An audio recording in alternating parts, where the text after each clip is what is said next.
said you looked a little bit out of sorts. Something going on, or what? Walk us through the evening. Just one of them nights, man. Don't really have too many of those, but it was just one of those ones, and it takes a lot of energy and takes a lot of focus and just a high performance. I work myself to be one of those players where the team depends on me to do a lot of things, and I didn't really answer the call in many of those areas, but you won't see many of those from me, and looking forward to bouncing back. So just a tough night for me overall. Just didn't have much pop, much energy. I've had a few games like that. I usually could throw a couple threes in late and people forget about it, but it didn't go that way this time. And I live with it. I'm built for it, and I'll bounce back.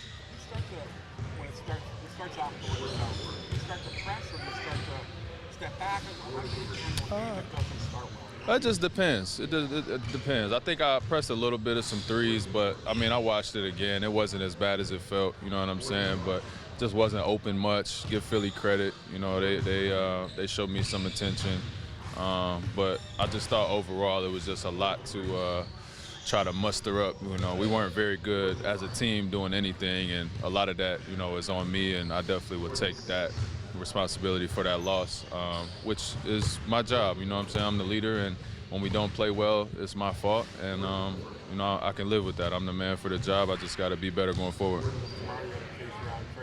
Right. Right. No, it's definitely no nights off. That's the great part about the NBA. There's a challenge every night, and you got to be up for the task. So just looking forward to putting that one behind us and moving on.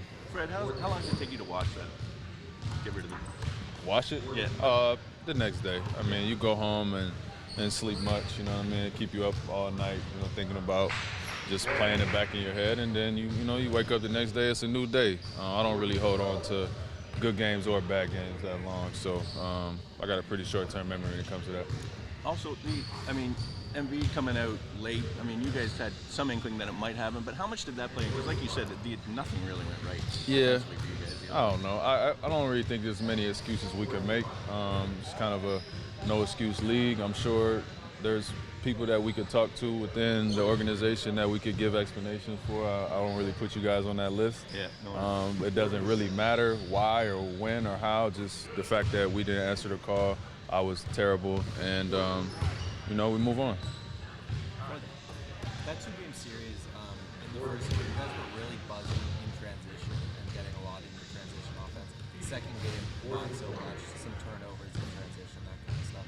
Obviously, there's a lot going on in that training set, but how much of a bellwether for success is your guys' transition offense? A bellwether? Yeah. What's that? How important is it for you guys to have success, for you guys to be playing well in transition? Oh, yeah. That means we're getting stops. When you get stops, good things happen for you. I think our best offense has been our defense, and so when you're not getting stops, things just slow up. They didn't have Embiid out there, so they were switching things. Our switching offense wasn't great, and I think they scored 20 points in the first 4 minutes of the game. So you're kind of just taken back by that in the first, not being ready to go, and it's an uphill fight after that. So I think definitely coming out, setting the tone, and getting stops early will give you a better chance to be successful. I know you went to the locker room at one point in that last game. Was everything okay? Was that to clear your mind? Yes, everything was okay. Did you switch your shoes? Is that what you did? I know you switched from the black to the white sneakers. I think I switched at halftime. I switch all the time. None of that has anything to do with anything. We don't have to make it a big deal. The next time you guys see me, I'll be better, and we can go from there. Fred, you were talking about Trae Young and John Murray. What are the keys to defend these players, especially with this level? No? Yeah, I think you just got to show bodies and show a crowd. I think just being in tune to the game plan and just having the focus and the energy to just fight and get through the screens and be able to show multiple bodies. I thought we were really spread out in the last game. So just getting back to our gaps in our defensive foundation, ball pressure, being able to close those gaps down, rebound, and run. defense is obviously a team concept, but when you get those smaller, quicker guards, do you feel that extra sense of responsibility, or is it just the same as any other? It depends on kind of like our scheme for the night. You know what I mean? There's some nights where I know I have a big burden of responsibility. Like obviously Trae Young is one of those guys. There's a few guys on the league where I know, going into it, this is what I got to lock into. And then there's other guys that have success against us just because of the way we game plan and the way we guard the team. So I try to find that balance. The problem is I take it personal when anybody scores on me, so it's a little frustrating at times, but just got to trust the overall plan and the defensive schemes. Fred, back when you used to come off the bench, what did you feel was your key to consistency? It's different when you come off the bench because you don't really have you have to make the consistency, you know what I mean? So for me back then it was just coming in and playing as hard as I could, picking up full court, trying to change the tempo of the game first and foremost, and then make open shots. And that was kind of my formula for success, and it worked pretty good until I got to the point where I was playing extended minutes and finishing games, and then I just grew it from there. So I always came in, try to change the energy, bring a lot of energy, help the guys that were on the floor, and then just lock in and make open shots. Fred, what is your opinion about Pascal Siakam? I don't know. Do you think that is he showing a higher level even than the last year, than this last year? Yeah, he got better. He got better, right? What are the keys to, especially in assists, no? Because he's averaging more assists than other year. No? Yeah, I think just a comfort level, and that comes with putting in the work. But he's got a real comfort level. What is that flashing? You turn that? He's got a real comfort level out there. He just, he's making the right reads and making the right plays, and we're going to lean on him obviously a lot. He's our best player, and everything's flowing through him and playing through him, and I think that's when he's at his best, when everything goes through him. I think you said after the second Miami game, no, it was the first Miami game, that you felt the starting group was coming along. If you look at like the numbers from last year and this year, it's sort of like net neutral, net rating. Yeah. How do you assess that group, and do you think there's another level that you guys as a five can get to? I think we could always be better. I'm always, looking for room for improvement. Again, I think I was more so speaking to just the flow in the field. Like, I think having guys out, we didn't feel it as much, last year, because it was like when one guy was out, one other guy got more opportunities. So like I said earlier, like I just kind of took myself out of the equation as far as like fighting for who gets the most shots or the most points. And I think that took the burden off of the whole group. Not that it made us play any better, you know what I mean? But I think that we've done okay, and we've got to continue to get reps and, get experience as a five-man unit together. Who'd you dress up as yesterday, Precious? I thought we were doing serious questions. Most serious question. I didn't dress up yesterday, guys. Don't be disappointed. I don't know. I usually try to do something, but yesterday it was kind of late. Like, it just caught me off guard, so I wasn't ready for it. Yeah. Did you go, though? Yeah, I was there. Who was the best dressed then? I like John, our security, because he dressed like there's a couple really nice outfits. John, he dressed like a cartel lord, like a drug lord or something, with a cigar in his hat, and he had a machine gun. Chris, who else? Pascal, of course, 50 Cent.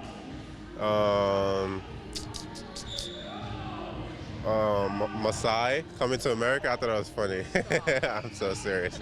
Like Eddie Murphy from Coming to America, I was weak, but yeah, it was a couple guys that dressed well yesterday. Out of 10, how was Pascal's costume? I'm not gonna lie, he did a great job, because I could have never pictured him doing something like that, but that was cool, yeah. Playing someone like Trae Young, what kind of challenges is he? I mean, a lot of shooting, crafty. We just gotta, be ready for, just the craftiness that he brings to the game. Play without fouling, and yeah, I'm not usually worried when we play guys like that. We just kind of use our size athleticism to bother them. This is about Pascal. No? As a young player, what are you learning from him, no? From an older player like him? Just the way he's starting off the season. He's very professional. He's in here early. Probably first one here every day on the court. And then he gets to go out there every day and still perform at a really high level. So it's just that professionalism that he puts to the game that he brings is just something that you can always look and learn from. You guys played a lot of different defensive schemes against Drake last year. What makes him so difficult to stop? You guys know? Yeah, I mean, you get into the guy who can really maneuver with the ball in a lot of ways, right? He's got a lot of shake and stop, start, and side to side. Gets it to the rim, right into the paint. And then plus he's got unlimited range, so you got to go out and give him a lot of space to play in because you got to get out there to guard the deep three. That's a tough combination to guard. Have you seen him and DeJounte together? Well, they've been really good, right? They're kind of a much more of a double-pronged attack in a similar way, right? I mean, DeJounte's similar. He's got great speed with the ball and quickness and ability to get in the paint, push pace, etc. So it just gives them, gives them more firepower, right? Do they look kind of settled now? It's only been 5, 6 games, whatever. Well, they got awfully good players, right? And they've coming off a deep run 2 years ago and a roster kind of addition, an all-star player adjustment to that team. So got really good players that I think Nate always does a great job organizing them, right? So I'm certainly not surprised they're very good. Fred, he's very hard on himself. He's very hard on his teammates, and he's very hard on his coaching staff. Is that the demands that he puts on those people? Is that good for a leader to do that, or is it necessary? Well, listen, I think that we all know the value that he has as a leader for us, right? And usually that means this for him. He really impacts winning, right? That's kind of his MO his whole life, right? When he has a tough game like he had the other night, me, I say this too, these guys are going to have those once in a while. They're not always going to play great, right? How do you bounce back? How quick do you bounce back? All those things. Again, I think all those things fall under his MO, right? So, he's a prideful guy. He's a competitive guy. I'm sure he's not happy with the way he played the other night. If you go back to last year and including this year, the starting five's net rating is basically 0, all that work neutral. for nothing? more or less. It's probably a slight negative, but I want to call it neutral. When you look at them, do they have the chemistry and cohesion that you want, or where's the next level they can get to become a more consistently positive group? Yeah, I think that they certainly do, Eric, and I think that, but it does change depending on who we're playing. I think the matchups matter a lot, and who we're playing matter a lot. As you could see, even though it was the same team, it was a different team the last two nights in a different style, right? So it's just, again, it's always continuing to fine-tune that, trying to find it on the night. There's going to be nights when you got to break them up fairly early, as you see me do sometimes, and other nights where you're not. But I think most of the time, they're probably the finishing group, right? So they've executed pretty well and done pretty well and have great chemistry in those scenarios. Is there anything as a group you would like to see more for them, or an area of well, it's not low hanging fruit, no, but something to improve? I think it is consistency. Yeah. Is it the nights like it's just pretty plain as day to me anyway. There's nights when they come out there and they're into the ball and they're flying around and the ball's flying around on offense, and then there's nights when they're not. Yeah. Right? And searching for that. And again, I'm not unrealistic in understanding there's nights when you don't have that, and that's when we got to start tinkering and searching and doing all kinds of things and still expect to find a way to win. I may have missed this, but is there an update? Is Otto expected You know what? I don't have an update on that. That's on my to-do list today to get an update. But I have communicated with him since having the baby, but I told him to enjoy it, and I'll reach out to him here in a little bit. Coach, as a coach, what does it mean for you having a so versatile player like Pascal Siakam, especially right now with these current figures in assists? Well, again, he's making the right reads and playing basketball the right way, right? And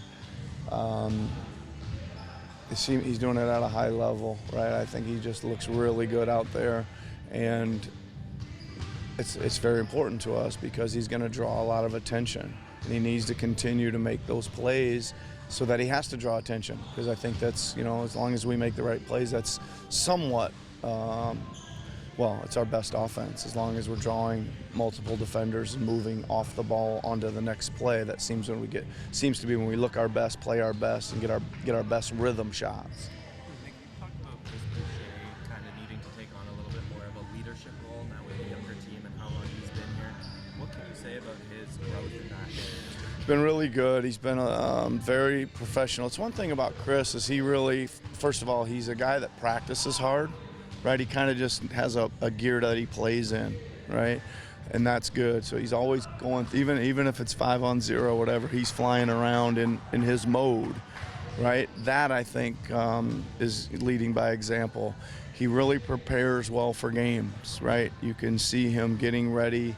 He's got his routine. He's got his mental preparation and things that he does to get ready to go. Also, I think those are learning things. But he also just seems like an older guy now.